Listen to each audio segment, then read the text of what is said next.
이 시간 우리에게 주시는 하나님의 말씀은 창세기 27장 1절에서 14절입니다. 하나님의 말씀을 봉독합니다. 이삭이 나이가 많아 눈이 어두워 잘 보지 못하더니 맏아들 에서를 불러 이르되 내 아들아 하매 그가 이르되 내가 여기 있나이다 하니 이삭이 이르되 내가 이제 늙어 어느 날 죽을는지 알지 못하니 그런즉 네 기구 곧 화살통과 활을 가지고 들에 가서 나를 위하여 사냥하여 내가 즐기는 별미를 만들어 내게로 가져와서 먹게 하여 내가 죽기 전에 내 마음껏 내게 축복하게 하라. 이삭이 그의 아들 에서에게 말할 때에 리브가가 들었더니 에서가 사냥하여 오려고 들로 나가매 리브가가 그의 아들 야곱에게 말하여 이르되 내 아버지가 내 형 에서에게 말씀하시는 것을 내가 들으니 이르시기를 나를 위하여 사냥하여 가져다가 별미를 만들어 내가 먹게 하여 죽기 전에 여호와 앞에서 내게 축복하게 하라 하셨으니 그런즉 내 아들아 내 말을 따라 내가 내게 명하는 대로 염소 떼에 가서 거기서 좋은 염소 새끼 2마리를 내게로 가져오면 내가 그것으로 내 아버지를 위하여 그가 즐기는 별미를 만들리니 내가 그것을 내 아버지께 가져다 드려서 그가 죽기 전에 내게 축복하기 위하여 잡수시게 하라. 야곱이 그 어머니 리브가에게 이르되 내 형 에서는 털이 많은 사람이요 나는 매끈매끈한 사람인즉 아버지께서 나를 만지실진데 내가 아버지의 눈에 속이는 자로 보일지라 복은 고사하고 저주를 받을까 하나이다. 어머니가 그에게 이르되 내 아들아 너의 저주는 내게로 돌리리니 내 말만 따르고 가서 가져오라. 그가 가서 끌어다가 어머니에게로 가져왔더니 그의 어머니가 그의 아버지가 즐기는 별미를 만들었더라. 아멘. 오늘 말씀의 제목은 무엇이 분별력을 무디게 하는가입니다. 분별력이란 세상 물정에 대하여 옳고 그름 따위를 적당하게 판단하는 능력을 말합니다. 헨리 나우에는 그의 책 분별력에서 이러한 분별에 대해 다음과 같이 정의합니다. 순간의 선택을 위한 것이 아닌 평생토록 하나님을 기억하고 자신이 누구인지 알고 하나님의 말씀에 주의를 기울이려고 평생 헌신하는 것이 바로 분별이다. 하나님이 우리에게 말씀하시려고 하는 바를 이해하는 것, 일상생활에서 감지하기 어려운 미묘한 표징을 읽어내는 것, 우리 인생에서나 이 세상에서 벌어지는 이런저런 일이 어떻게 연결되는지를 꿰뚫어보는 통찰을 갖는 것, 이러한 것을 분별이라고 정의합니다. 그리고 이 분별을 훈련하고 실천함으로써 우리는 우리에게 맡겨주신 소명과 사명을 다할 수 있는 것입니다. 오늘 본문에 이러한 분별력이 무디어진 사람들의 이야기가 나옵니다. 자, 먼저 이삭의 분별력이 무디어집니다. 오늘 본문 바로 앞에 갑자기 에서의 결혼 이야기가 나옵니다. 에서의 결혼은 창세기 24장 3절에 나오는 아브라함의 명령에서 벗어난 잘못된 결혼이었습니다. 아브라함은 가나안 족속의 딸 중에서 아내를 택하지 말라고 경고했습니다. 믿음의 선조인 아브라함의 이러한 당부를 이삭과 리브가는 아들들에게 이야기했을 것입니다. 자신들의 결혼 이야기를 들려주면서 분명히 전달했을 것입니다. 그러나 에서는 이러한 명령을 무시합니다. 에서는 결혼을 경솔히 여긴 것이었습니다. 그런데 이러한 잘못된 에서의 결혼 이야기 다음에 곧바로 이삭의 건강 상태가 나옵니다. 27장 1절 말씀을 봅니다. 이삭이 나이가 많아 눈이 어두워 잘 보지 못하더니, 나이가 많아 눈이 어두워졌다는 것은 그의 육적 상태만이 아닌 어두워진 영적 상태를 암시합니다. 노쇠한 육체와 더불어 육적인 식탐은 더 강해지면서 영적 분별력을 잃은 채 이삭은 어리석게도 하나님의 뜻과는 전혀 어긋난 계획을 구상하고 있습니다. 이삭이 분별력이 잃었음을 보여줍니다. 그는 에서의 행실은 안중에도 없습니다. 아브라함과 자신에게 준 하나님의 약속도 점점 잊어가고 있습니다.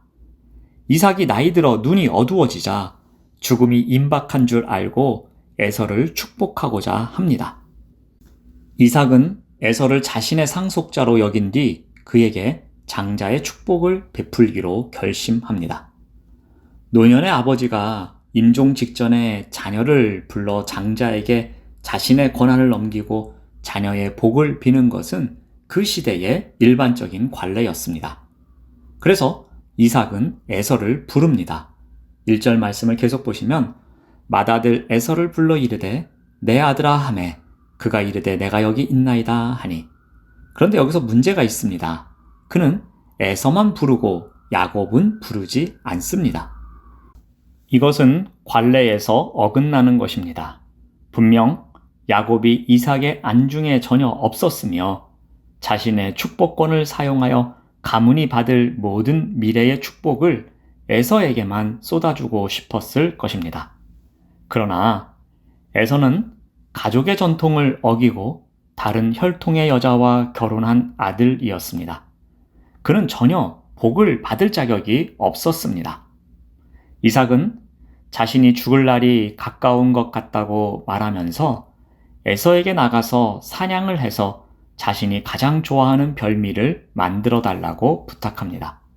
그러면 자신이 에서를 마음껏 축복하겠다고 약속합니다. 이삭은 왜 이렇게 분별력을 잃어가고 있었던 걸까요? 사사로운 감정이 앞서면서 분별력을 잃어버린 것입니다. 하나님이 야곱을 영적 맏아들로 정하셨고 에서는 이방 여자들과 결혼함으로써 스스로 자격 없음을 드러냈습니다. 그럼에도 불구하고 이삭은 에서를 편애하는 마음에 사로잡혀서 분별력이 흐려진 것입니다. 결정할 일이 중요할수록 사사로운 감정을 극복해야 합니다. 사심을 버려야지만 사리에 밝아지는 법입니다. 사심이 있으면 분별력은 무디어질 수밖에 없는 것입니다. 다음으로 리브가와 야곱의 분별력을 무디게 만든 것이 무엇인지 알아보겠습니다. 이삭은 에서를 편애합니다. 반면에 리브가는 야곱을 편애했습니다. 리브가는 이삭과 에서의 대화를 밖에서 엿듣고 있었습니다. 에서가 사냥을 하러 나가자 리브가는 아들 야곱을 찾아가 모든 이야기를 전해줍니다. 리브가는 에서에게 아브라함 집안의 계보와 축복이 넘어가서는 안 될 상황이라고 판단하였습니다. 따라서 야곱에게 자신이 꾸민 계략을 설명하며 시키는 대로 할 것을 부탁합니다. 그것은 에서가 돌아오기 전에 이삭이 좋아하는 별미 음식을 만들어 시력이 약한 이삭을 속여서 야곱이 이삭의 축복을 받게 하자는 계산이었습니다.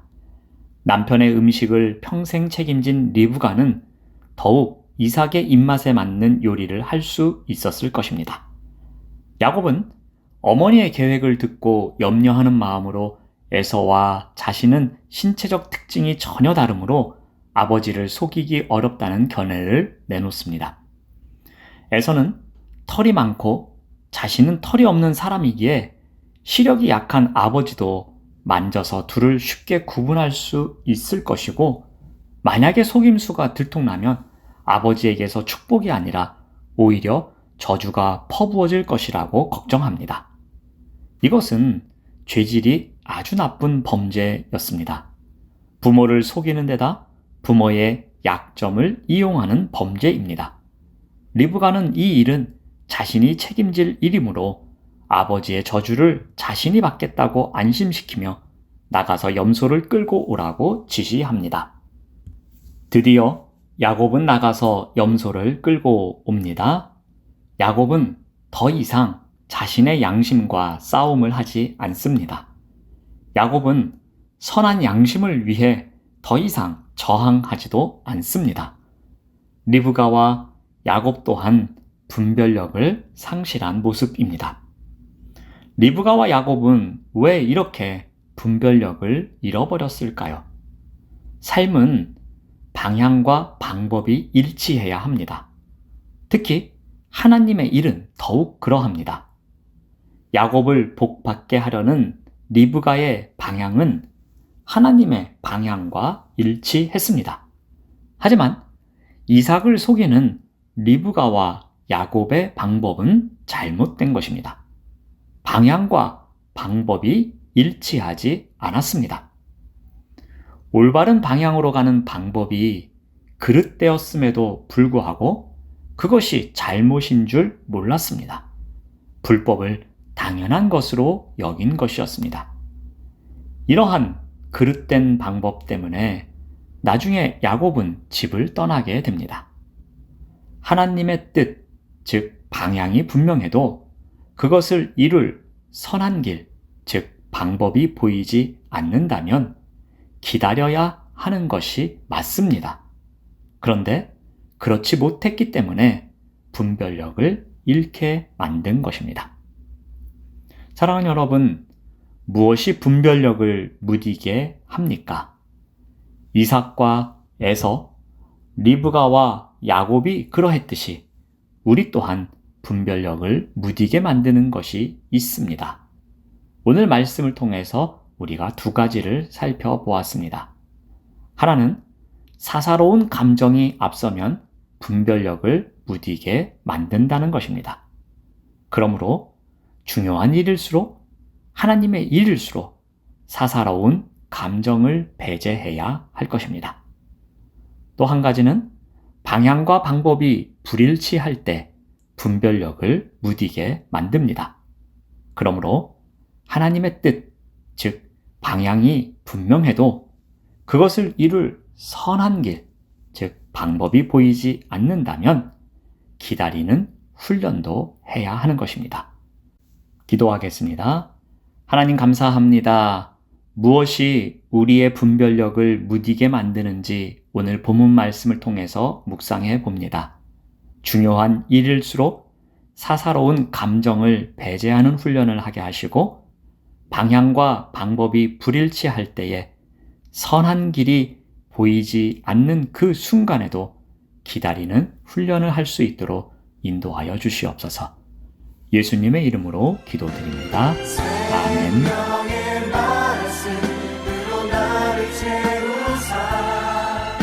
주의 길에